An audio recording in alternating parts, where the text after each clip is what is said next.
Hi everyone, it's Dr. Ramani. Today's video is a little bit unusual. I'm going to call it a thank you to Trevor Noah video. Trevor Noah is the late night host who recently did a monologue, put out a video specifically addressing a very high profile story about people whose marriage has ended and problematic behavior in the wake of that.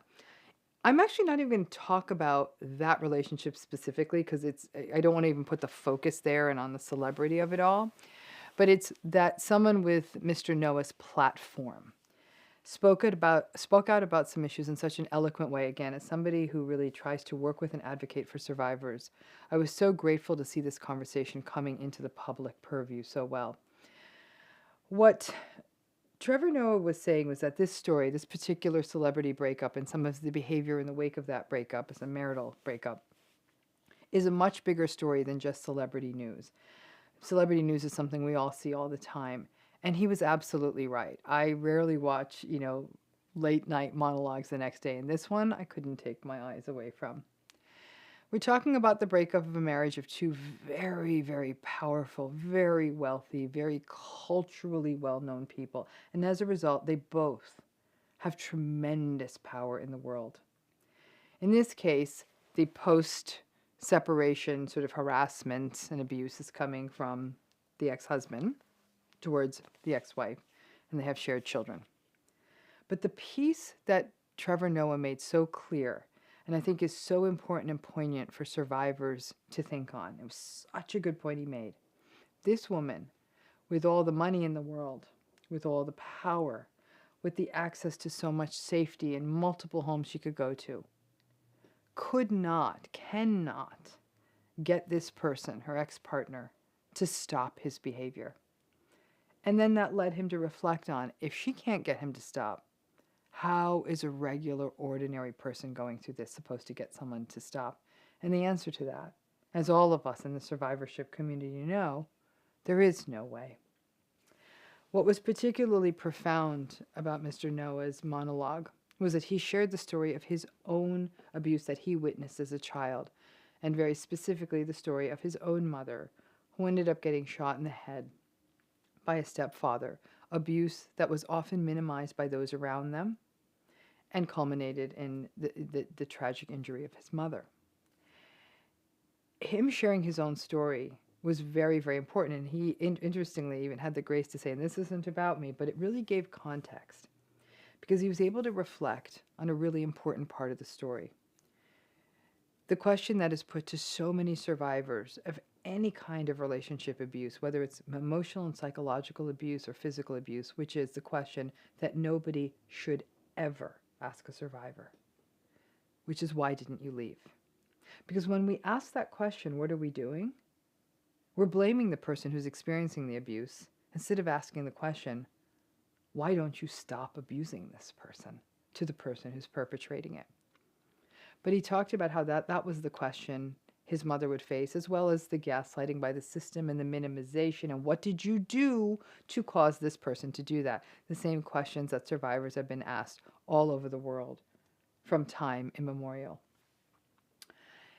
He raised another really important point, and I think that this is something that so many survivors of post-separation harassment and post-separation abuse endure, which is a lot of times the harassment on social media, harassment by smear campaigns with friends, however it looks, whether in this story or any other, isn't breaking any laws.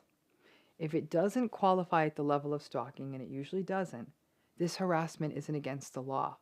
So the person who's experiencing it, especially if the people have children together, they're trying to raise kids in the midst of this, live their lives, go to work, pay the bills, and having to do it in this context of chronically facing this person coming at them, this person who just can't let go of the relationship and are supposed to actually function in the world. But what's being done, because it's not against the law, we have absolutely no tools, policies, anything.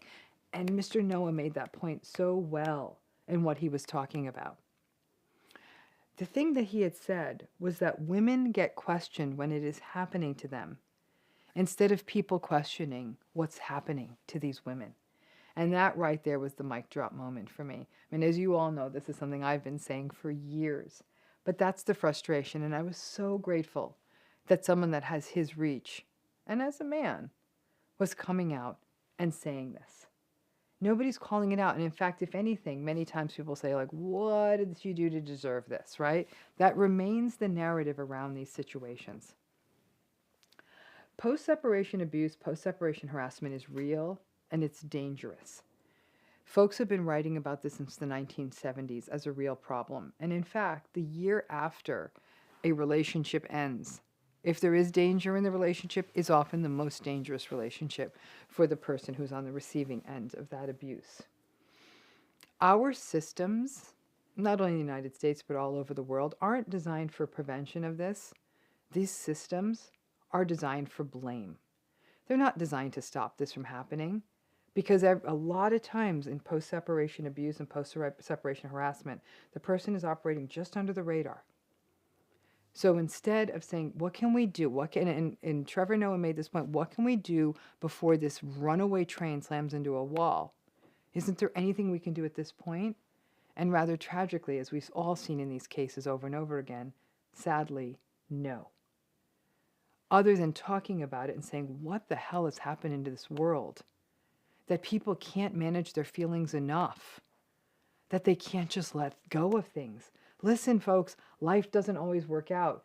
And on the normal people side, I'd say that more of our lives are unjust than not. Let it go. Move forward.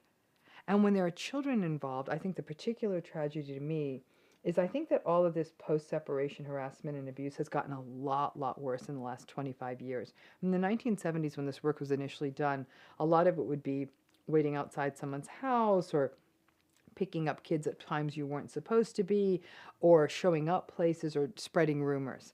Now, people have the weapon to do 24/7 relentless harassment through DMs, through text messaging, through social media, through posting videos here, there, and everywhere.